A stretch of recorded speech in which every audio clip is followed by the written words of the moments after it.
ಕನ್ನಡ ಜಾಣೆ ನಮಸ್ಕಾರ. ಭಾರತವನ್ನು ದೀರ್ಘಾವಧಿಯಲ್ಲಿ ಆಡಳಿತ ಮಾಡಿದ್ದು ಒಂದು ಟೆಲಿಪ್ರಾಂಪ್ಟ. ಮೋದಿಯವರು ಬರೋಕ್ಕಿಂತ ಮುಂಚೆ ಭಾರತ ಅಂತ ಒಂದು ದೇಶ ಇದೆ ಅಂತೇಳಿ ಜಗತ್ತಿನ ಯಾವನಿಗಾರ ಗೊತ್ತಿತ್ತೇನ್ರಿ? ಈ ಗಾಂಧಿ ಮತ್ತು ಬುದ್ಧ ಅವರು ಪುರಾಣದ ವ್ಯಕ್ತಿಗಳಲ್ವ? ಅವರು ಬದುಕಿದ್ರೆ ಎಲ್ಲರೂ. ಮತ್ತು ಕೆಲವರು ಕೇಳ್ತಾರೆ, ಕ್ರೀಡೆಯಲ್ಲಿ ಯಾಕೆ ನಮ್ಮ ದೇಶ ಹಿಂದುಳಿತು, ಕ್ರೀಡೆ ಯಾಕೆ ಪ್ರೋತ್ಸಾಹ ಕೊಟ್ಟಿಲ್ಲ ಅಂತ. ಯಾವನ್ರಿ ಹೇಳಿದ್ದು? ನಮ್ಮ ಶಾಖೆಗಳಲ್ಲಿ ಆಡುವ ಕೋಲಾಟ ಇದೆಯಲ್ಲ, ಅದನ್ನು ಕಾಂಪೀಟ್ ಮಾಡಲಿ ನೋಡೋಣ. ಯಾವನಾದ್ರು ಜಗತ್ತಿನಲ್ಲಿ ಯಾವನಾರ ಬಂದು ಗೆಲ್ಲಿ ನೋಡೋಣ ಅದರಲ್ಲಿ, ಕೋಲಾಟದಲ್ಲಿ. ಕ್ರಿಕೆಟ್ ಇಲ್ವೇನ್ರಿ ನಮ್ಮದು?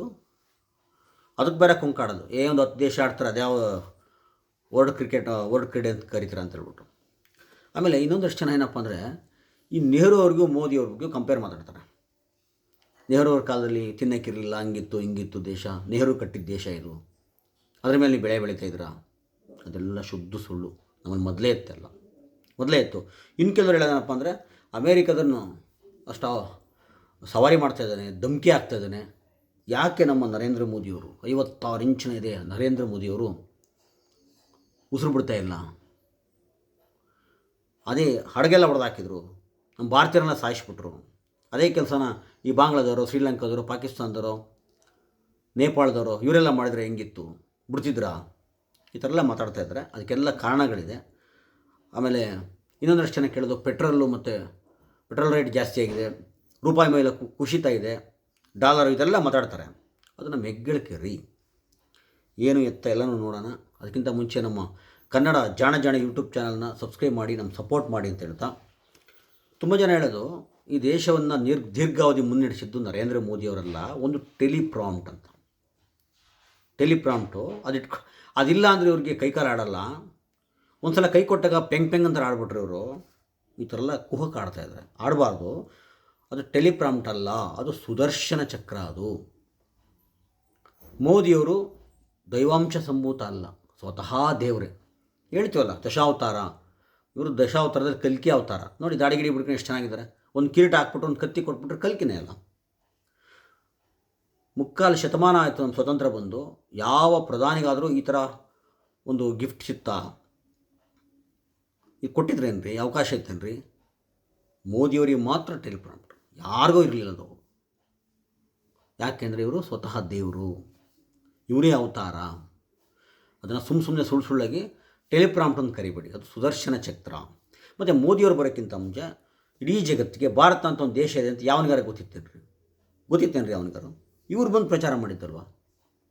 ಇವರೆಲ್ಲ ಕಡೆ ಹೋದ ತಕ್ಷಣ ಸಾಹೇಬ್ರು ಎಲ್ಲೆಲ್ಲಿ ತಮ್ಮ ಪಾದವನ್ನಿಟ್ಟರು, ಆವಾಗ ಭಾರತ ಅಂತ ಒಂದು ದೇಶ ಇದೆ ಎಂದು ಗೊತ್ತಾಗಿದ್ದು. ಅದಕ್ಕೆಲ್ಲರೂ ಕುಹಕಾಡೋದು. 100 ದೇಶಗಳಲ್ಲಿ ಗಾಂಧಿ ಸ್ಟ್ಯಾಚ್ಯೂ ಇದೆ. ಬುದ್ಧ ಭಾರತದಲ್ಲಿ ಹುಟ್ಟಿ ಇಡೀ ಜಗತ್ತಿಗೆ ಹೋದ, ಅವಾಗ ಗೊತ್ತಿರಲ್ವ ಅಂತ ಕೇಳ್ತಾರೆ. ಹಾಗೆಲ್ಲ ಕೇಳಬಾರ್ದು. ಅವರೆಲ್ಲ ಪುರಾಣದ ವ್ಯಕ್ತಿಗಳ್ರಿ. ಬುದ್ಧ ಎಲ್ರಿ ಇದ್ದ? ಗಾಂಧಿಯಲ್ಲಿದ್ದ? ಯಾರೂ ಇರಲಿಲ್ಲ. ಅವರೆಲ್ಲ ಅವ್ರು ಪುರಾಣದ ವ್ಯಕ್ತಿಗಳವರು. ಇನ್ನು ನಮ್ಮ ರಾಮಾಯಣ ಮಹಾಭಾರತ ಅದು ಇತಿಹಾಸ. ಅದಕ್ಕೆ ನಾವು ದೇವಸ್ಥಾನ ಕಟ್ಟಿರೋದು. ವಿದೇಶಿಯರಿಗೆ ಗೊತ್ತಿಲ್ಲ, ಸುಮ್ಮನೆ ಪುರಾಣದ ಗಾಂಧಿನ ಕಟ್ಕೊಂಡ್ಬಿಟ್ಟಿದ್ದಾರೆ, ಬುದ್ಧನ ತಗೊಂಡ್ಬಿಟ್ಟಿದ್ದಾರೆ. ಆಮೇಲೆ ಇನ್ನು ಕೆಟ್ಟ ತಪ್ಪು ಮಾಡ್ತಿರೋದು ಯಾರೋ ಈ ವಿದೇಶಿ ಕುಮ್ಮಕ್ಕಿನಿಂದ, ವಿದೇಶದ ದುಡ್ಡಿನಿಂದ ಮೋದಿಯವ್ರ ಬಗ್ಗೆ ಅಪಪ್ರಚಾರ ಮಾಡಲಿಕ್ಕೆ ಒಂದಷ್ಟು ಸುಳ್ಳುಗಳನ್ನ ಹಬ್ಬಿಸ್ಬಿಟ್ಟಿದ್ದಾರೆ. ಅದರಲ್ಲೊಬ್ಬ ಯಾರೋ ಒಬ್ಬ ನನಗೆ ಕಳಿಸಿದ್ದ, ಒಂದು ಸಣ್ಣ ಕತೆ ಕಳಿಸಿದ್ದ. ಇಲಿ ಹೇಳ್ತಂತೆ ಆನೆದು ನಂದು ಒಂದೇ ಬಣ್ಣ, ಕಪ್ಪು ಬಣ್ಣ, ನನಗೂ 4 ಕಾಲಿದೆ, ಆನೆಗೂ 4 ಕಾಲಿದೆ, ನನಗೂ ಒಂದೇ ಬಾಲ ಇದೆ, ಆನೆಗೂ ಒಂದೇ ಬಾಲ, ಆನೆಗೊಂದು ಸ್ವಲ್ಪ ಸೊಂಡು ಉದ್ದ ಇದೆ, ನನಗೂ ಮೂತಿ ಚೂಚೂರು ಹಂಗಂಗೆ ಇದೆ. ಒಂದು ಯಾರೋ ಕೇಳಿದ್ರಂತೆ, ನೀನು ಯಾಕೆ ಸಣ್ಣಗಿದೆಯಾ, ಆನೆ ಯಾಕೆ ದಪ್ಪಗಿದೆ ಅಂತ. ಏನಿರಲಿಲ್ಲ, ಒಂದು ವಾರದಿಂದ ಹುಷಾರಿರಲಿಲ್ಲ, ಸಣ್ಣಾಗ್ಬಿಟ್ಟಿದ್ದೀನಿ, ಹುಷಾರಾದ್ಮೇಲೆ ಮತ್ತೆ ಸರಿಯಾಗ್ಬಿಡ್ತೀನಿ, ಹಂಗೆ ಆಗ್ತೀನಿ ಅಂತೇಳಿ. ಈ ಥರ ಮೋದಿನ ಇಲ್ಲಿಗೆ ನೆಹರುನ ಆನೆ ಕಂಪೇರ್ ಮಾಡಿ ಮಾತಾಡೋದಿದೆಯಲ್ಲ, ತಪ್ಪಲ್ವೇನ್ರಿ? ಆ ಥರ ಎಲ್ಲ ಮಾಡಬಾರ್ದು. ಮತ್ತು ಇನ್ನೊಂದಷ್ಟು ಜನ ಹೇಳೋದು, ನೆಹರು ಕಾಲದಲ್ಲಿ ದೇಶ ಹೆಂಗಿತ್ತು ಅಂತ. ಸುಭಾಷ್ ಚಂದ್ರ ಬೋಸ್ ಇದ್ದಾರಲ್ಲ, ಅವ್ರ ಅಣ್ಣ ಒಬ್ಬರಿದ್ದರು.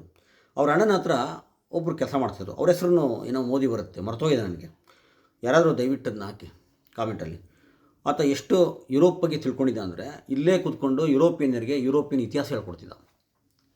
ಆತ ಒಂದು ಮಾತು ಹೇಳಿದ್ದ, ಬ್ರಿಟಿಷರು ಭಾರತಕ್ಕೆ ಸ್ವತಂತ್ರ ಕೊಡಬಾರ್ದು, ಇವಾಗಲೇ ಸುಮಾರು 1000 ವರ್ಷ ಇಲ್ಲಿ ಆಡಳಿತ ಮಾಡಬೇಕು. ಯಾಕೆ ಅಂದರೆ ಇದು ಅನಾಗರಿಕ ದೇಶ, ನಾಗರಿಕತೆ ಅಲ್ಲ. ಇಲ್ಲಿ ಹಂದಿಗಳು ಮಾತ್ರ ವಾಸ ಮಾಡ್ಬೋದು. ಹಂದಿಗಳು ಮಾತ್ರ ವಾಸ ಮಾಡ್ಬೋದು, ಮನುಷ್ಯ ವಾಸ ಮಾಡೋಕ್ಕಾಗಲ್ಲ. ಆ ಕಾರಣಕ್ಕೆ 1000 ವರ್ಷ ಇದ್ದು ನಾಗರಿಕತೆ ಹೇಳ್ಕೊಟ್ಟು ಆಮೇಲೆ ಹೋಗಬಾರ್ದು ಅಂತ ಹೇಳ್ತಾ ಇದ್ದ. ಅಂದರೆ ನೆಹರು ಬರೋದಕ್ಕಿಂತ ಮುಂಚೆ ದೇಶ ಹಂಗಿತ್ತು, ಆಮೇಲೆ ಇಲ್ಲಿ ಬಡತನ ಇತ್ತು, ತಿನ್ನೋಕ್ಕಿರಲಿಲ್ಲ, ವಿದ್ಯಾವಂತರ ಇಲ್ಲ, ಸ್ಕಿಲ್ಲೆಲ್ಲಿ ಬಂತು.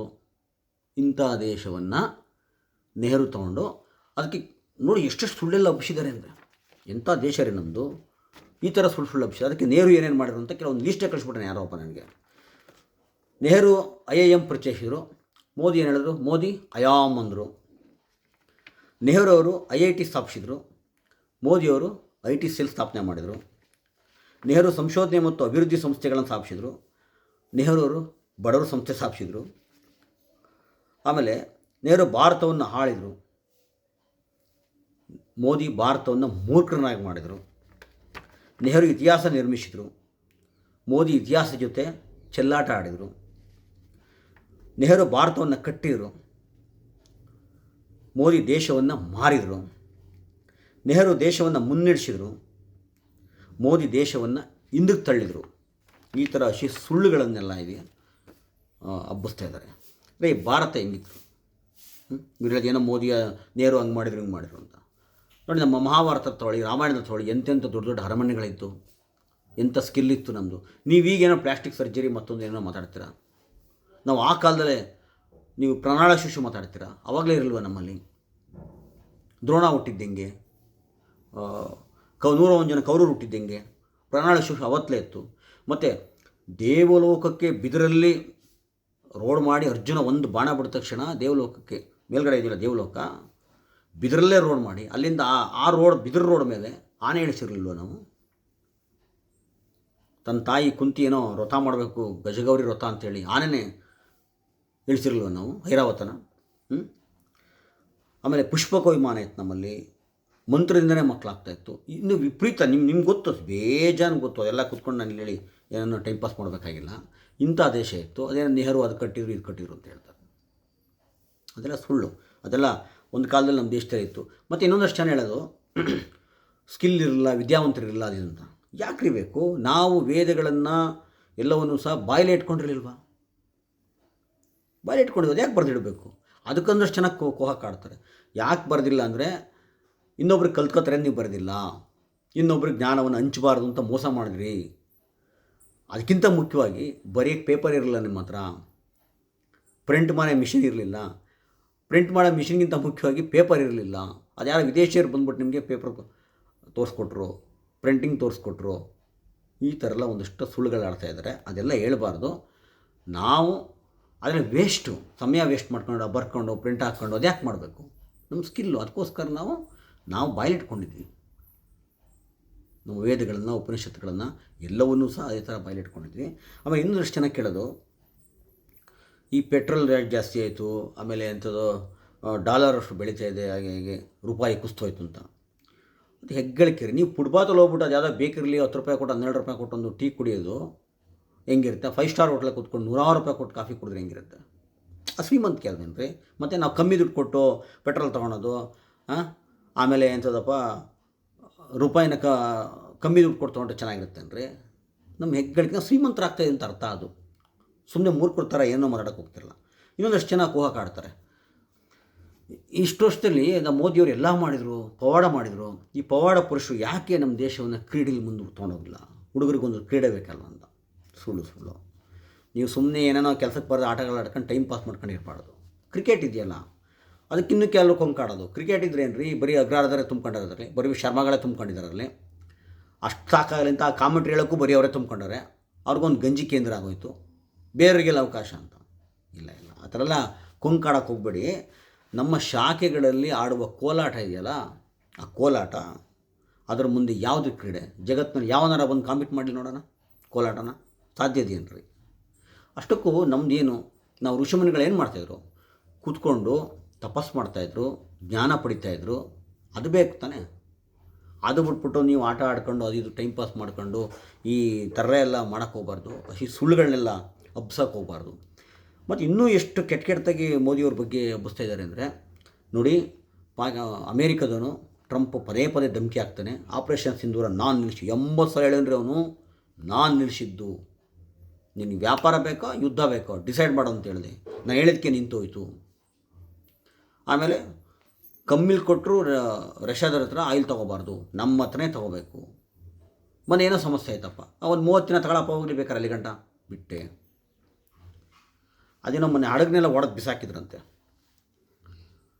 ಭಾರತೀಯ ಮೂರು ಹಡಗು ಹೊಡೆದಾಕಿದ್ರು, 3-4 ಜನ ಭಾರತೀಯನ ಕೊಂದರು. ಈ ಥರ ಎಲ್ಲ ಹೇಳ್ತಾ ಇದ್ದಾರೆ. ಮೋದಿಯವರು ಮಾತಾಡ್ತಾ ಇರಲ್ಲ, ಯಾವ ಮನ್ ಕಿ ಬಾತು ಇಲ್ಲ, ಎದುರ್ಕೊಂಡ್ಬಿಟ್ಟಿದ್ದಾರೆ.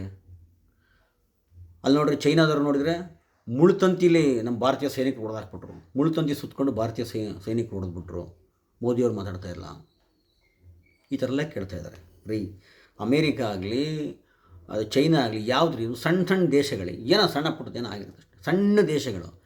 ಅದ್ರ ಬಗ್ಗೆ ಎಲ್ಲ ಮೋದಿಯವರು ಪ್ರತಿಕ್ರಿಯೆ ಕೊಟ್ಟರೆ ಬೆಲೆ ಇರುತ್ತೆ ಅಂತ ವಿಶ್ವಗುರುಗೆ. ಅದೇ ಪಾಕಿಸ್ತಾನ, ಬಾಂಗ್ಲಾ, ಶ್ರೀಲಂಕಾ, ಈ ನೇಪಾಳ, ಇಂಥ ಬೃಹತ್ತು ದೊಡ್ಡ ದೊಡ್ಡ ದೇಶಗಳಿದಾವಲ್ಲ, ಇಂಥ ಮಹಾನ್ ದೇಶಗಳು, ಪ್ರಬಲ ದೇಶಗಳಿದಾವಲ್ಲ, ಇವರೇನಾರ ಸಣ್ಣ ಪುಟ್ಟ ಕೈಕೊಂಡ್ರೆ ಬರ್ತಿದ್ರ ಮೋದಿ, ಊರ್ಬಾಕ್ಬಿಡ್ತಿದ್ರು.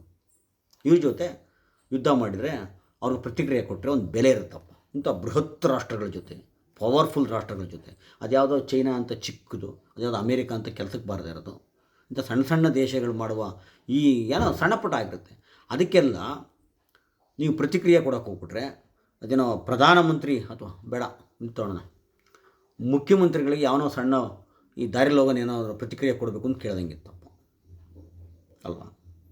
ಈ ಥರ ದಯವಿಟ್ಟು ಏನೇನೋ ಒಬ್ಸಕ್ಕೆ ಹೋಗ್ಬೇಡಿ. ನಮ್ಮ ಮೋದಿಯವ್ರ ಕಾಲದಲ್ಲಿ ಎಲ್ಲದೂ ಆಗಿತ್ತು. ನೀವು ಯಾರು ನೆಹರು ಅಂತ ಕಂಪೇರ್ ಮಾಡೋಕ್ಕೆ ಹೋಗ್ಬೇಡಿ, ನಮ್ಮಲ್ಲಿ ಎಲ್ಲದೂ ಇತ್ತು. ಹಾಗಾಗಿ ಕೊನೆಯದಾಗಿ ಹೇಳ್ತೀನಿ, ಟೆಲಿಪ್ರಾಂಪ್ಟು ದೇಶ ಆಳಿಲ್ಲ, ಅದು ಸುದರ್ಶನ ಚಕ್ರ. ಮೋದಿಯವರು ಅವತಾರ ಪುರುಷ. ದಯವಿಟ್ಟು ಮತ್ತು ಅದನ್ನು ಇನ್ನೂ ಬೇರೆ ಕೆಲವು ಕಾಡ್ತಾರೆ. ಈ ಮನುಷ್ಯ ಹೆಂಡ್ತಿನೇ ಬಿಟ್ಬಿಟ್ಟ, ಫಸ್ಟ್ ಮದುವೆನೇ ಆಗಿಲ್ಲ ಸುಳ್ಳು ಹೇಳಿದ್ದ. ದೇಶದ ಮುಂದೆ ಯಾವುದೇ ಇದಲ್ಲ, ದೇಶದ ಮುಂದೆ ಯಾವುದಲ್ಲ. ದೇಶ ಭಾಳ ಮುಖ್ಯ. ಅದಕ್ಕೋಸ್ಕರ ನಾವು ತ್ಯಾಗ ಅಂದರೆ ಸುಳ್ಳು ಅಂತಲ್ಲ, ಅದು ಅದ್ರ ಬಗ್ಗೆ ಅದೇನು ದೊಡ್ಡ ಇಂಪಾರ್ಟೆಂಟ್ ಅಲ್ಲ.